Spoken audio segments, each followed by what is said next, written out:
தம்பி பிரபாகர் சொன்னது போல இண்டஸ்ட்ரியே இல்லை. அதை மலையாளத்திலிருந்து வந்தாலும் அமெரிக்காலாம் போனா கூட தமிழ் படம் எடுக்க வேண்டும் என்று துணிச்சலோடு வந்தீங்களே, அதுக்காக என்னுடைய உள்ளம் நிறைந்த பாராட்டுகள். நம்ம தமிழ்ல இருந்து பயந்து ஓடுறாங்க. இப்போ வருஷத்துல 200 படம் வந்தா 150 ப்ரொடியூசர் காணாம போயிடுறாங்க. அவ்வளவுதான் க்ளோஸ். ஃபீல்டில் இல்லவில்லை. என் தம்பி போஸ் மிக அற்புதமாக பேசினார். A to Z அத்தனை கருத்துக்களை நிறைவா சொன்னார். இந்த இண்டஸ்ட்ரி அப்படிதான் இருக்கு. இதற்கு காரணம் குறிப்பா நான் சொல்ல விரும்பல, பொதுவா பல இயக்குநர்கள் காரணம், பல நடிகர்கள் காரணம். 25 நாள்ல படத்தை முடிச்சு கொடுத்திருக்காரு டைரக்டர். 25 நாள்ல எங்க ஃபீல்டுல ஒருத்தர் நிரூபிச்சு காட்டி கொடி கட்டி பறந்தார். ராமநாராயணன் ஒரு டைரக்டர். அவர் ஹீரோக்களை நம்புறதை விட மிருகங்கள் அதிகமா நம்புவார். ஒவ்வொரு படத்திலும் ஒரு கதை அல்ல அம்மன் ஏதோ வச்சு 25 to 28 days ஒரு படம் நடந்துகிட்டே இருக்கு, இன்னொரு டிஸ்கஷன் இருக்கும். அப்படி 100க்கு மேல படங்கள் எடுத்து மிகப்பெரிய வெற்றி பெற்றவர் ராமநாராயணன். முடியுமானா முடியும், வாழ்ந்து காட்டியிருக்காங்க. துரை, பசி எடுத்த துரை, எத்தனையோ டைரக்டர் இருக்காங்க. என் தம்பி மோகன்ஜி,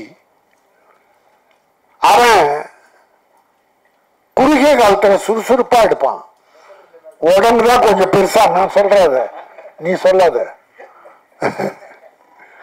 உடம்புதான் கொஞ்சம் பெருசா இருக்க தவிர ஃபீல்டில் இறங்கிட்டான்னா நம்ம பிரபாகரனை விட அவ்வளவு வேகமா வேலை பார்ப்பான்.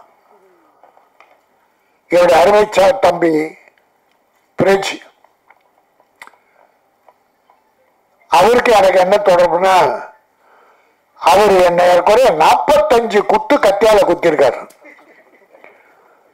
அதாவது 5 குத்துல இறந்து போனோம் நான். ஆனா அத 7-8 டேக் எடுத்துக்க. அது அவர் செய்த சதியா டைரக்டர் செய்த சதியா தெரியல. ஏற்கனவே 45 குத்து கத்தியால நைட்டு 12 மணி. யோ நல்லா தானேயா பண்ண. இல்ல நீங்க நல்லா பண்ணுங்க, அவர் சரியா குத்தல. அவர் சார் நான் சரியா தான் குத்தினேன். இல்ல அவர் சரியா சாகல. இப்படி சொல்லி சொல்லி 45 முறை குத்தினாரு. ஆனா 5 டேக்கு 6 டேக். சும்மா தமாஷா சொன்னேன். அந்த தம்பி ஒரு அற்புதமான நடிகர். எனக்கு இதுல தாடி வச்சு பண்ணதால அடையாளம் தெரியல. மோகனை கேட்டேன், எங்க அந்த பிரிட்ஜ்?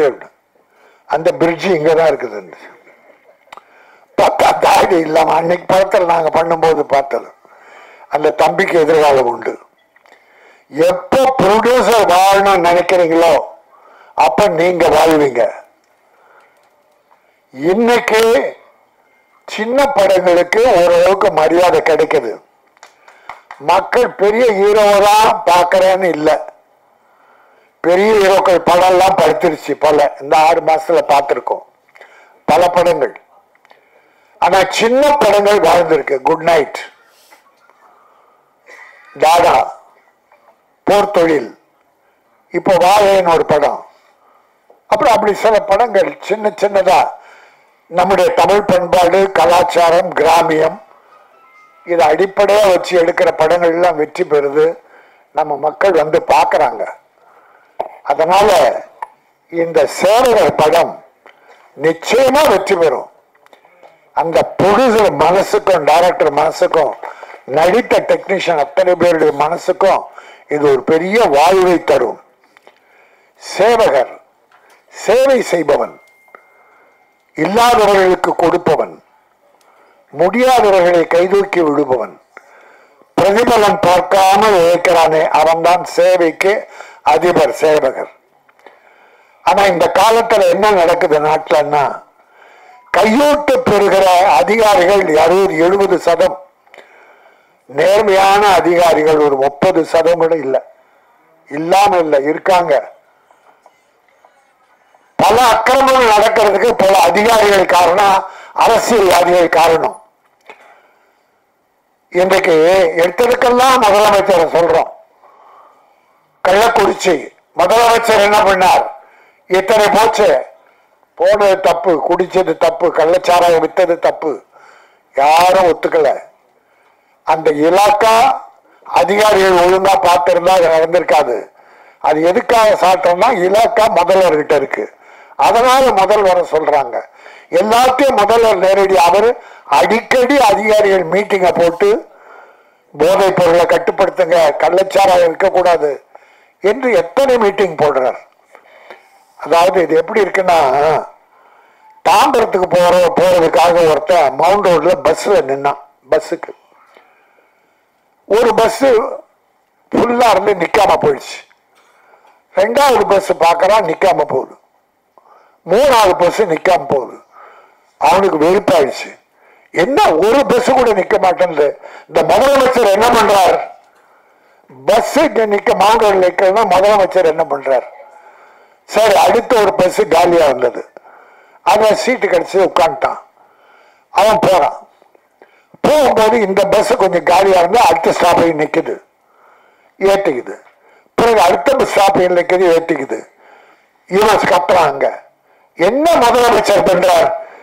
இந்த பஸ் எல்லா இடத்துலையும் நின்று போகுது, நான் சீக்கிரம் போகணுமா தாம்பரத்துக்கு? அப்படி உனக்கு ஒரு தேவைன்னா, உனக்கு கிடைக்கலன்னா குறை சொல்லுவ, கிடைச்சா. ஆக அப்படி சமுதாயத்தில் அதிகாரிகளை தட்டி கேட்கிற உரிமை எல்லாருக்கும் இருக்கணும். எவனா இருக்கட்டும், எந்த அதிகாரி அரசியல்வாதியா இருக்கட்டும், தட்டி கேட்கிற உரிமை உங்ககிட்ட இருக்கணும். ஒவ்வொரு மனிதனுக்கும், தனி மனிதனுக்கும் அந்த ஒழுக்கம் நெறி இருக்கணும். ஆகவேதான் இது அற்புதமா சில சமுதாய சீர்கேடுகளை சுட்டிக்காட்டி போஸ் டைலாக் நிறைய பேசுறார். சமுதாய சீர்கேடுகள், லஞ்சம், ஊழல், அதிகாரிகள் செய்கிற தவறு, அரசியல்வாதி செய்கிற தவறு, அத்தனையும் தட்டி கேட்கிற ஒரு அற்புதமான படமாக 25 நாட்களில் எடுத்திருக்கிறார். ஆக அந்த டைரக்டரை நான் பாராட்டுகிறேன். இன்னைக்கு தமிழக முதல்வர் உலகெங்கும் போய் தொழில் முதலீட்டாளர்களை ஈர்க்கிறார். எங்க கேரளாவிலிருந்து வந்து தமிழ் படம் எடுக்கிறீங்க, ரொம்ப மகிழ்ச்சி. அந்த ஹீரோயினி சோமாவா, சோனவா, சானா, சானா தப்புமா எழுத்து போட,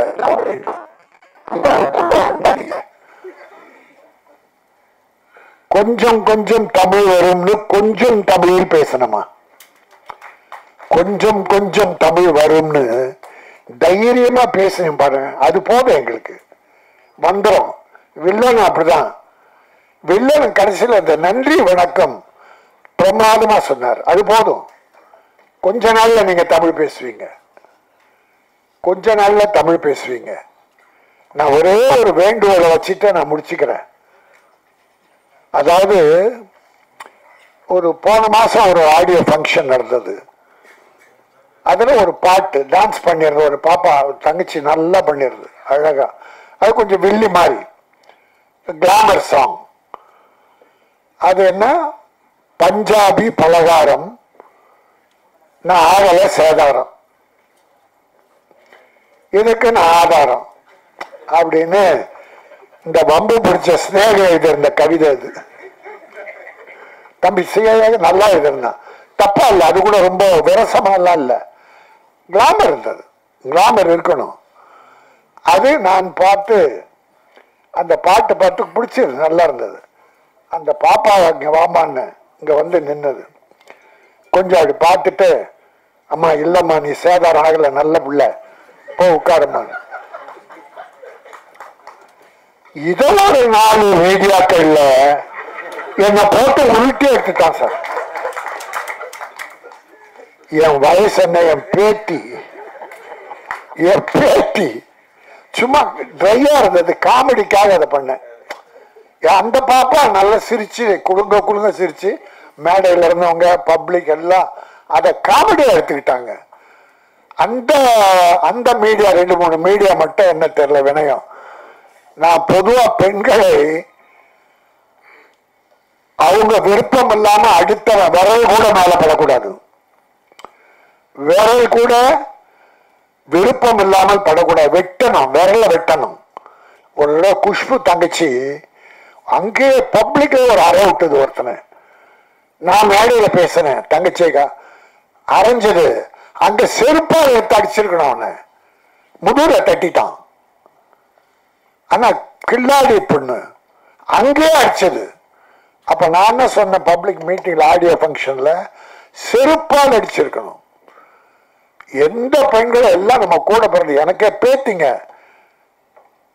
நான் போய் ஒரு உங்களுக்கே தெரியும், ஒரு சில விஷயம் நடக்கும்போது சில நடிகைகளின் அந்தரக வாழ்க்கையை பற்றி ஒரு சகோதரர் சொல்லும் போது நான் அதை எதிர்த்து போராடி கமிஷன் ஆபீஸ் எல்லாம் போனேன்.